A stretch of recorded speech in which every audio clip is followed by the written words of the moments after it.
Are you feeling stuck in a life that you hate? Like carrying the weight of hoping that things are going to change, only to find yourself exactly where you started?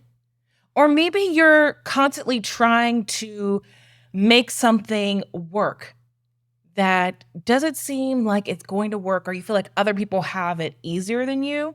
You keep pouring your energy into shaping a situation, wanting it to be like how you want it to be, but deep down, somewhere inside, you know things are not going to change.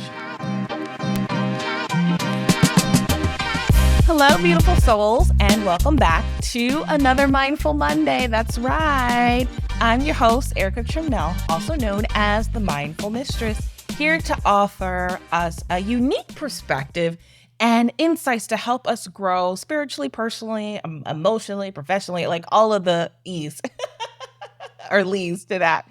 So, this will really help us allow the ability to break free of the prism of limitations that we have and enjoy every area, every aspect of our life to the fullest. I believe that we are here on earth to not only grow and share a light with other people, but most and definitely to enjoy it. Enjoy these moments. Enjoy every moment if you can. Find the silver lining or a new perspective on a way to lean into situations. So today, as a caveat to that, we are going to talk about moving from resistance to its acceptance.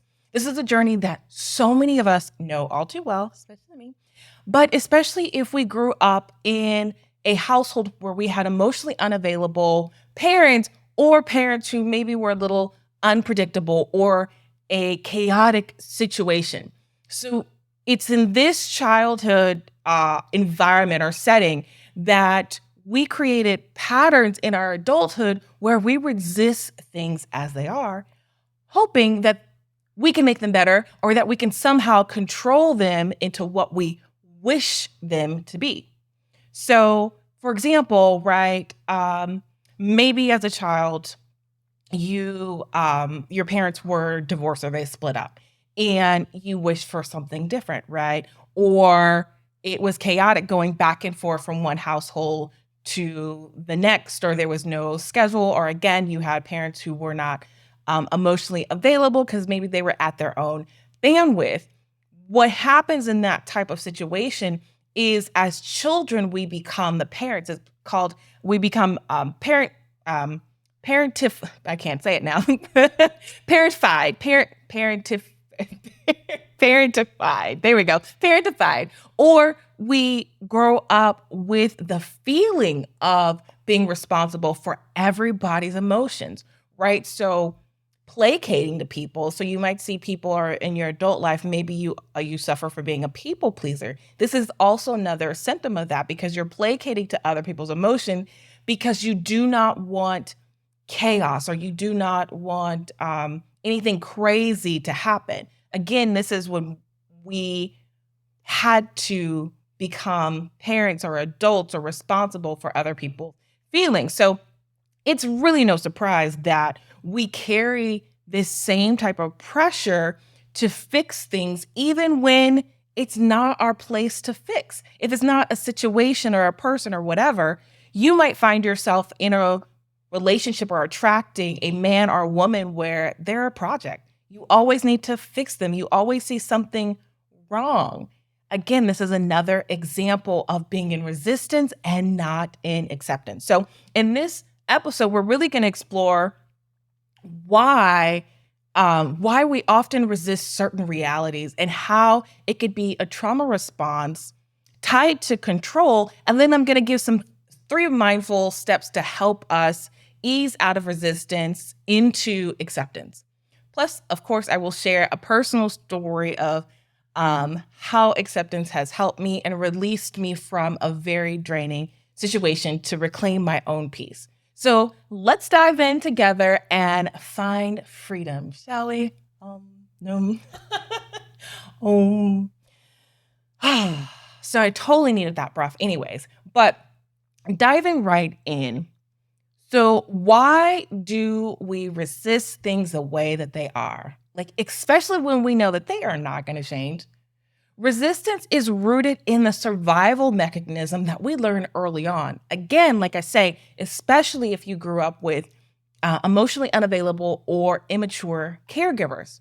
So for so many of us, we had to adapt our parents' unpredictable behavior, which meant taking on the responsibility far too young. And this phenomenon is known as parentification. This is really the environment where we have learned to resist our own feelings, needs, emotions, even in reality. So striving to make things different, striving to make everything around us, everyone around us feel safe and feel stable and feel love at the detriment or betrayal of our own self, our own needs, and what we actually need in this moment. I want you or invite you really to think about that, right? If you grew up being responsible or the responsible one, or feeling that the family's honor really depended on your actions, it's no wonder why now you might feel the urge to control situations, even if it drains you. As children, we learn to resist the chaos by trying to smooth things over. And it's that instinct that follows us well into adulthood, and we continuously do this pattern or follow this pattern. It becomes a pattern, a habit. It becomes who we are. So even now, like in present day relationships or maybe with work situations, we might find ourselves resisting reality and feeling like we're in a situation that is unfair, constantly wishing that others would change so that we can feel safe, protected, and valued. But as you know, and I am a huge proponent, is the quickest way to change somebody, especially someone that you love in your life, is to change yourself. The quickest way to change them is to change yourself. But that's neither here nor there. So as adults, this particular response or the need to fix, though it's like completely, I hope by what I've said, you understand it's completely understandable. It makes sense that you have this need to fix. It makes sense that you are resisting reality because of the situation environment you grew up. But I want you to know that this is what also keeps us stuck and in a loop of stress and frustration. We become so focused on resisting the reality of our situation that we lose all sight of what really matters, the peace that comes with acceptance. Now, again, if we go into the science of the hormones that are attributed to those types of environment, it could be that your body is used to the cortisol or the stress hormone that gets released from this stress. And so there is like an actual addiction. Maybe there's a dopamine, so maybe the dopamine fast, it's a very complex situation that I'm doing my best to try to cover as much as possible. And because the hope is I really want you to understand it's not you, there is nothing wrong with you and how you respond, but really to bring that awareness so that we can choose if we still want to respond this way. So, the cost of holding on to resistance, in a word, is really exhaustion. It's the lack of peace. When we resist something, we are essentially in a tug of war with reality, with the universe, with God, right? We feel like we know better. We have a better plan than God, universe, Allah, whatever, source, insert, whatever makes sense for you or whatever it is that you believe in. This often can show up as a somatic response, maybe a tightness, a headache, fatigue, emotionally emotionally resisting something can create, of course, the frustration, the disappointment. And when you persist, the anxiety, because we're in a constant battle and I'm fighting out here to create a life, to create a reality that isn't what's actually in front of us. So when we talk about this from a spiritual perspective, spiritually, resistance also blocks us from living fully in the present moment. Think about that. If I'm resisting right now, I'm not even paying attention to what's going on right now. I can't appreciate the beautiful time change, which is why it's so dark behind me.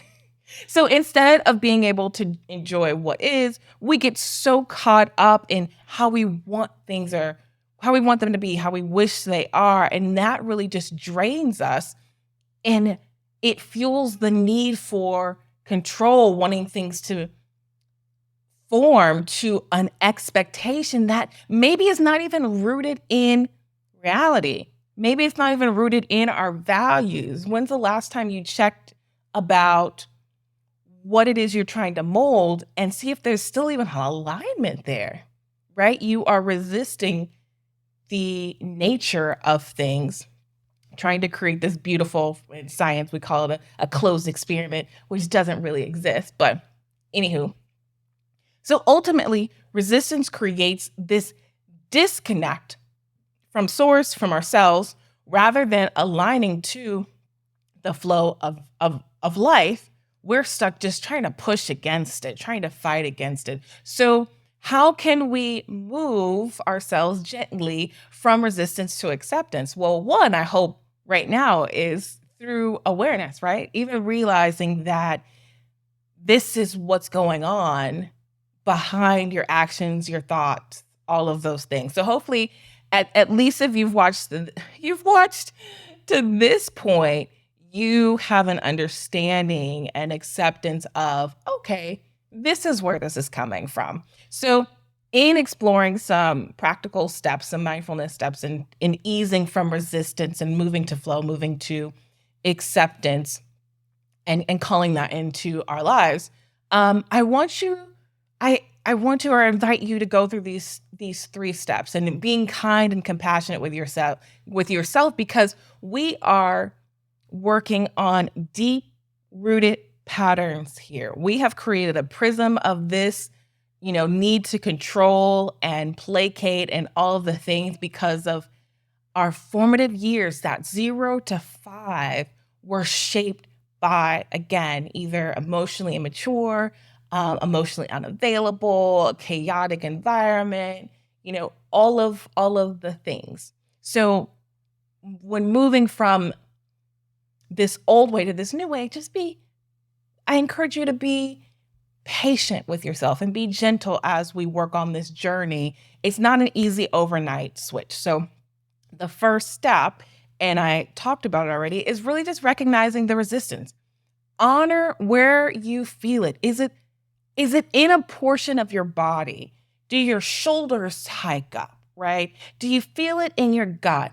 Maybe taking a few moments each day to check in with your body, with your thoughts, any situations, relationships that bring up emotions or feelings of, this shouldn't be this way. If you have as my friend would say, if you have the shoulds about a certain relationship, that's acknowledging that there's some resistance there. So this might also feel like there is some tension in your chest area, again, in your neck. Maybe your mind is racing. You're super anxious about something, an event, a situation, a relationship, or maybe it's just knots in your stomach.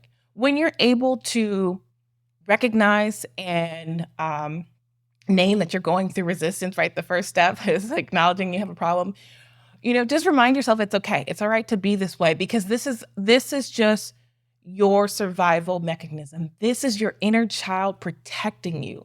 So again, remember, this is rooted in old survival patterns, old survival mechanisms from childhood. And having this awareness is a super powerful thing, because now from this point, we can find ways to understand it, to see it differently, and free our inner child from this particular task, right? And we can move on to the next, right? Because healing is a journey. It is a very long journey for some of us. So another thing that you can do is once you've recognized the resistance, in many ways, think of it as the helper you once relied on. And when you were a younger child, you needed to control your environment because this was tied to your safety, or this was, again, this was your survival mechanism. So by seeing resistance as an instinctive response rooted in early survival, you can often soften more towards it and appreciate the ability that you had to create this for yourself, if you understand what I mean. So you could say to yourself, like, okay, I see you. I see you. I know you're just trying to protect me, but I'm safe now. You can do some somatic exercises to program safety within your body for this particular situation or the thoughts that are occurring. This step is, I would say, for me, has been hugely transformational, because saying things is not enough, especially when it comes to it being a trauma response. Having some sort of somatic practice with it is imperative from my perspective. So this step allows you to transform the way you even relate to resistance itself. So rather even fighting resistance, you see it as an old pattern that is no longer serving your highest good. You recognize it for what it is, and you no longer need that in a chaotic environment, because you're not in that chaotic childhood environment anymore. You are in a more stable environment. So another thing that you can do is, again, it's that practice, the compassion, grounding yourself in right now, in the present moment. Acceptance isn't about giving up by any means or controlling unfair treatment. It's really about honoring what is right now. So compassionate acceptance really means giving yourself permission to let go and allowing yourself to change. And that change could be drastic, or that change could be so small. It's okay. Again, it's about that compassion element, that patient element.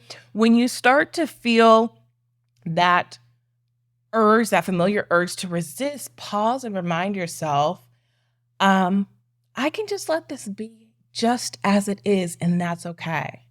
You know, one tool that can really help us, is one of my favorite tools, is affirmations, is speaking life into your inner child, speaking that safety, like, I am safe now just as I am. Like, how powerful is that? Or, I am allowed to let go of what is no longer serving me. These simple but powerful affirmations can really help calm your inner protector and help you move from resistance into acceptance, allowing you to let go and make space for peace, for clarity, for presence to be in your life.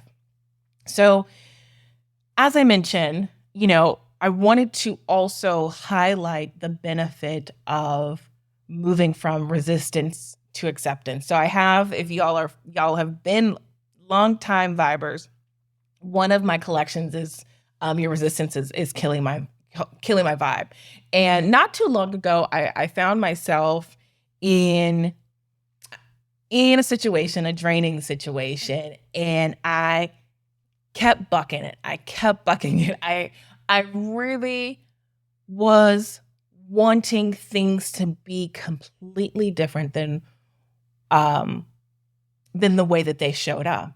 And me being the person that I am, like, okay, well, what do I need to change? What about me? So I can, like, so maybe I'm not saying this right. Well, okay, all right. Well, maybe I need a visual, or maybe I need, like, all of the things.